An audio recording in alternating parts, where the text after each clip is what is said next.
Hello friends, welcome to पहाड़ी boy classes. आज हम करने जा रहे हैं एक्ट 2 ऑल माई सन्स का। एंड हमने एक्ट 1 कंप्लीट कर लिया है। आप इन प्लेलिस्ट में जाके देख सकते हैं। एक्ट 2 एंड एक्ट 3 तीनों वीडियोस होंगी। जिसने एक्ट 1 नहीं देखा वो एक्ट 2 ना देखे, क्योंकि समझ नहीं आएगा। एक्ट 1 पहले देख लिए। ये GNDU गुरु नानक देव यूनिवर्सिटी के अंडर जितने भी कॉलेजेस आते हैं उन सब कॉलेजेस में 5th सेमेस्टर में ये बुक लगी इंग्लिश में। इसकी समरी करेंगे एक्ट 2। तो शुरू करते हैं। शुरू करने से पहले एक बार मैं कहना चाहूँगा कि चैनल को सब्सक्राइब कर दीजिए, वीडियो को लाइक कीजिए एंड शेयर कीजिए अपने दोस्तों को, और ये आपके लिए ज़रूर हेल्पफुल रहेगा। तो ये शुरू करते हैं।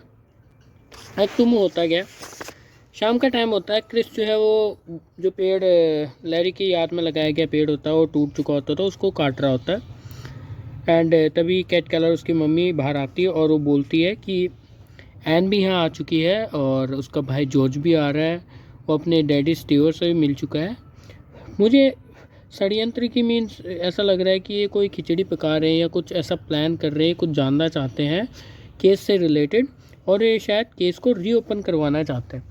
और जब केस चल रहा था तब स्टीवर ने अब तुम्हारे पापा जो केलर के ऊपर इल्ज़ाम भी लगाया था। तो मुझे लगता है कि ये दोबारा से कुछ प्लान कर रहे हैं। तो क्रिस बोलता है कि ऐसा कुछ नहीं है, आप इतना मत सोचिए। देन उसके बाद वो घर के अंदर चल जाते हैं और कैट केलर जो है वो अपने पति को उठाती है, जो केलर को। वो सोया होता है, जब वो चिंता में होता है ना तो थोड़ा ज़्यादा सोता है, तो अपने पति को उठा रही होती है।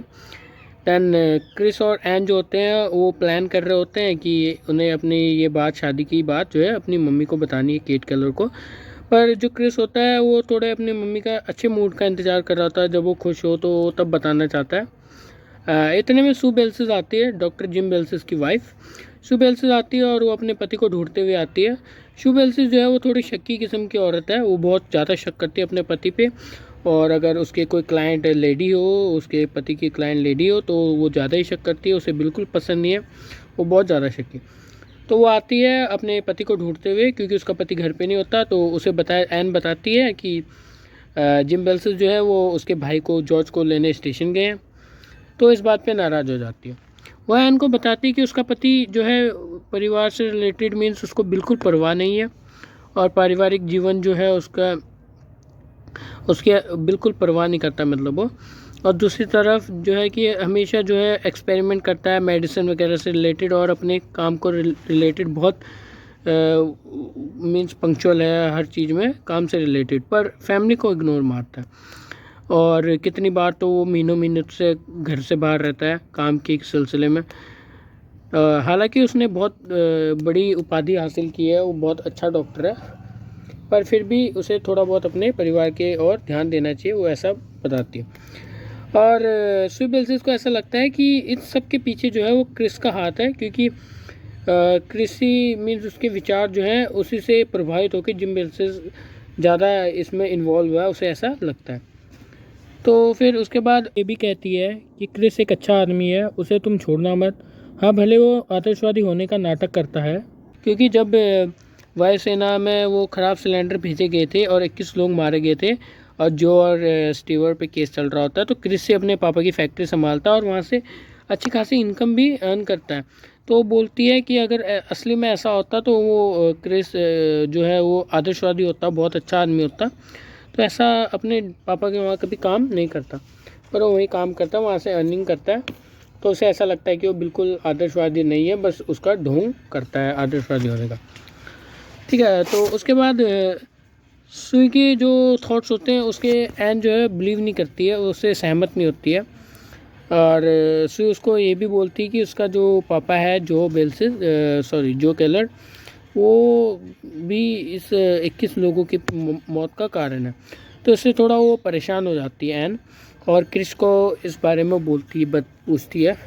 तो क्रिस कहता है कि अगर मेरे पापा का बिल्कुल थोड़ा सा भी दोष हुआ या कोई भी उनका फॉल्ट मुझे पता चलता है, तो सबसे पहले मैं ही अपने पापा को दोषी ठहराऊंगा और केस करूंगा, ऐसा बोलता है, ताकि एन उस टाइम शांत हो जाए। और हालांकि क्रिस को पता भी नहीं होता रियल कहानी क्या है, उसे लगता है कि उसके पापा निर्दोष हैं, जो केलर। इतने में जो केलर अंदर से आता है और एन और क्रिस के लिए उनकी शादी के लिए मीन्स बिल्कुल रेडी हो चुका होता है। ठीक है, और ये भी बोलता है कि वो अपने ऊंचे जो मीन्स हाई पोस्ट पे फ्रेंड्स हैं जो कलर के, उनसे बात करके जॉर्ज को एक वकील की पद पे मीन्स पोस्ट पे उसको दाखिल करवाएगा और उसके पापा का केस, अपने पापा का केस लड़ेगा और उसके पापा को जल्दी छुड़वा लेंगे। पर एन जो है वो अपने पापा से नफ़रत करती है। वो बोलती है कि ऐसा बिल्कुल नहीं करना है, मैं नहीं चाहती कि जिसने ऐसी गलती की इतनी बड़ी उनको माफ़ी मिले, और मैं माफ़ कभी नहीं कर सकती। तो उसका इतने में जॉर्ज आ जाता है। जॉर्ज आता है तो वो बोलता है अपनी बहन को कि मुझे सब पता चल गया है, जो ये सिलेंडर के पीछे की कहानी, और इन्होंने जो केलर और इसकी फैमिली ने कैसे हमारी फैमिली को बर्बाद किया है, मैं हम और हमारे पापा को जो है जेल भेजा है, मुझे सब पता चल गया है, तुम क्रिस से शादी नहीं कर सकती, ये सब बोलता है। और वो अपनी बहन को बताता है कि मैं अपने पापा से मिला और उन्होंने मुझे बताया कि उस दिन जो केलर होता है उसने बहाना लगाया कि वो नहीं आ सकता, बीमार है, और उसने ऑर्डर दिया कि तुम ये सिलेंडर जो है वो भेज दो, और बाद में कोई प्रॉब्लम आई तो जो इसकी रिस्पॉन्सिबिलिटी है वो मैं लूँगा। पर ये बाद में अपनी बात से पीछे हट जाता है। ये सब उसके पापा ने जो उसे बताया वो अपनी बहन एन को बताता है और क्रिस से शादी करने को मना कर देता है। फिर वो बताता है कि मैं इतने साल से अपने पापा से नहीं मिला था, आज तुम्हारी और क्रिश की शादी की बात बताने के लिए मैं अपने पापा को से मिलने गया था, तब मुझे सच्चाई का पता चला, नहीं तो हमें कभी सच्चाई का पता चलता ही नहीं। इतने में कैट केलर वहाँ पे आ जाती है। कैट केलर जॉर्ज से बड़े प्यार से बात करती है और फिर जॉर्ज को भी ऐसा लगता है कि जितनी गलत उनके साथ हुआ उतना ही गलत कैट केलर के साथ भी हुआ है, क्योंकि उसका बेटा भी इनकी गलती की वजह से ही मरा है, और जो ख़राब सिलेंडर थे वो ना भेजे जाते तो आज इनका बेटा ज़िंदा होता। और कहता है कि कैट केलर भी इतनी दुखी है जितने कि हम अपने पिता को जेल भेज के हैं, उतना ही कैट केलर दुखी है अपने बेटे की मौत से। इतने में क्रिस कंट्रोल खो देता और वो जॉर्ज को बोलता है कि अपने हद में रह के बात करो वरना तुम्हें घर से निकाल दिया जाएगा।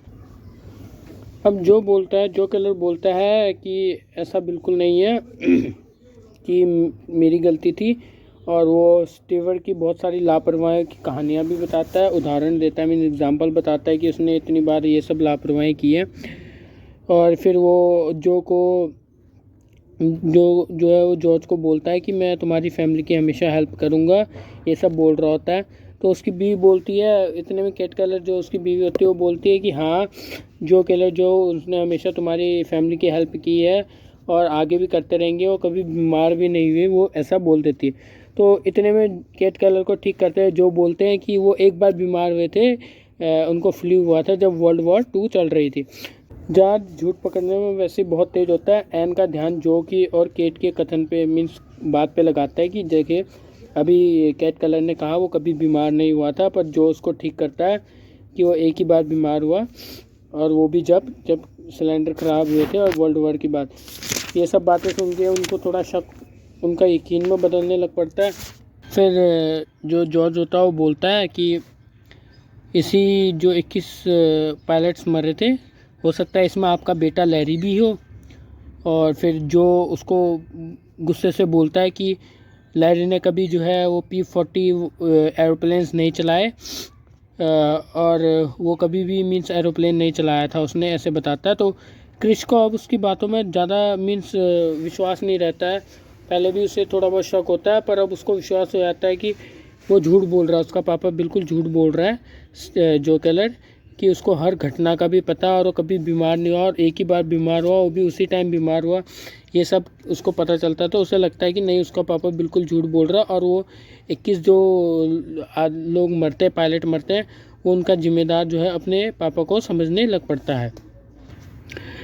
इतने में जो केलर को लगता है कि अब बचाव का कोई पक्ष नहीं रहा, तो वो बताता है कि वो अपने मीन्स बयान में बोलता है कि मेरी 40 साल की मेहनत जो है वो 5 मिनट में बर्बाद हो जाती।